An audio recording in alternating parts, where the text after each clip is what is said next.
Assalamualaikum. My name is Mohammed Umair and I am here as a mathematics teacher. आज mathematics class 10th की exercise 1.2 और question number 3 करेंगे। इसमें multiplicative inverse find out करना है। तो क्वेश्चन की तरफ चलते हैं। क्वेश्चन है find multiplicative inverse of complex number 4 + 5 होता।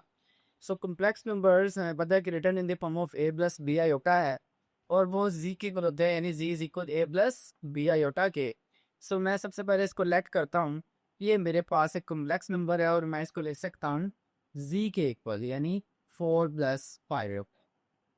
अब हमने इसका मल्टीप्लिकेटिव इनवर्स निकालना है।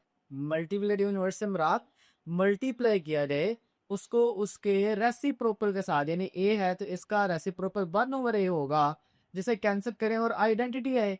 इसी तरह से कॉम्प्लेक्स नंबर में भी जब मैं इसको इसके रेसिप्रोकल से मल्टीप्लाई करवाऊंगा तो इसकी भी आइडेंटिटी आएगी और कॉम्प्लेक्स नंबर की आइडेंटिटी 1 और 0 होती है। सो स्टार्ट करते हैं। सो z का रेसिप्रोकल फाइंड करना होगा, जिसे मल्टीप्लिकेटिव इनवर्स कहेंगे।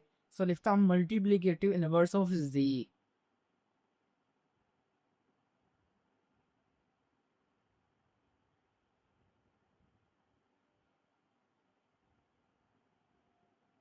जैसे ही मैंने मल्टीप्लिकेटिव इनवर्स लिखा z का, यानी z का उलट, तो इसका मतलब इसका रेसिप्रोकल लेना पड़ेगा और वो रहेगा 1/4 + 5। यानी मेरे पास जो भी रकम होगी उसके डिनोमिनेटर में 1 होता है, तो मैं इसको उल्टा करके 1 ऊपर और 1/4 + 5 योटा लिख लूँगा। सो मैं जैसे ही कहूँगा कि इसका मल्टीप्लिकेटिव इनवर्स ऑफ z, तो वो हो रहेगा z का इनवर्स, यानी z के ऊपर पावर आ जाएगी -1 और ये रकम एज इट इज। अब इस रकम में देखें आपके पास डिनोमिनेटर में आयोटा बड़ा हुआ है और आयोटा को अगर खत्म करना हो डिनोमिनेटर से तो हमें रैशनलाइज कराना पड़ता है। तो स्टार्ट करते हैं बाय रैशनलाइजेशन।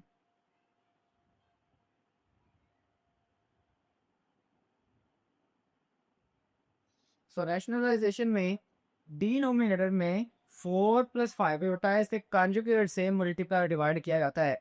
सो मेरे पास आ जाएगा z inverse is equal 1/4 + 5 Etah multiply by 4 - 5 Etah over 4 - 5 एटा।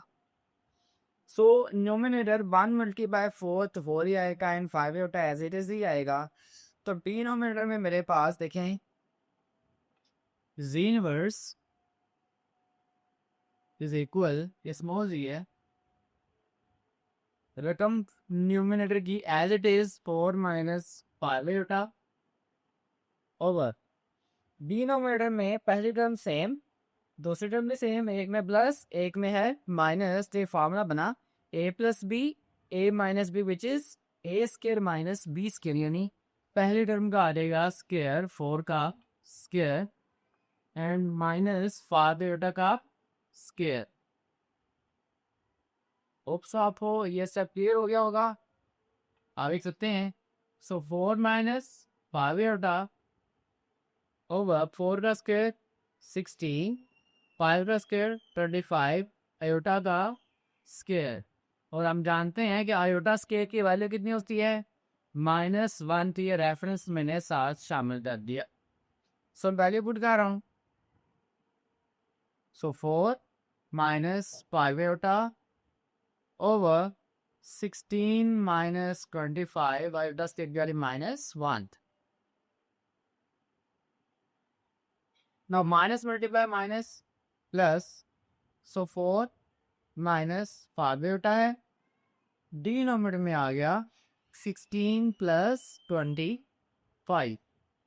अब इन दोनों को सम करेंगे, सो मेरे पास 16 + 25 इज इक्वल 21।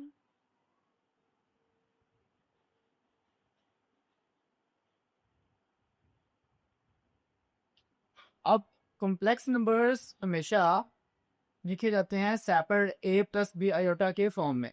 सो मैं इसको भी 4 के नीचे 41 सेपरेट और 5 आयोटा के नीचे 41 सेपरेट करके लिख सकता हूँ। सो वो लिखते हैं।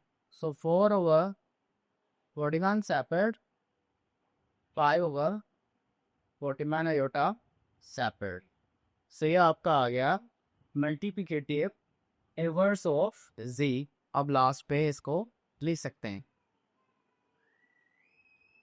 Z inverse is multiplicative inverse of Z। Hope students आपको इस क्वेश्चन की ये समझ आ गई होगी। आपसे फिर मुलाकात होगी। अपना ख्याल रखें। अल्लाह हाफिज़।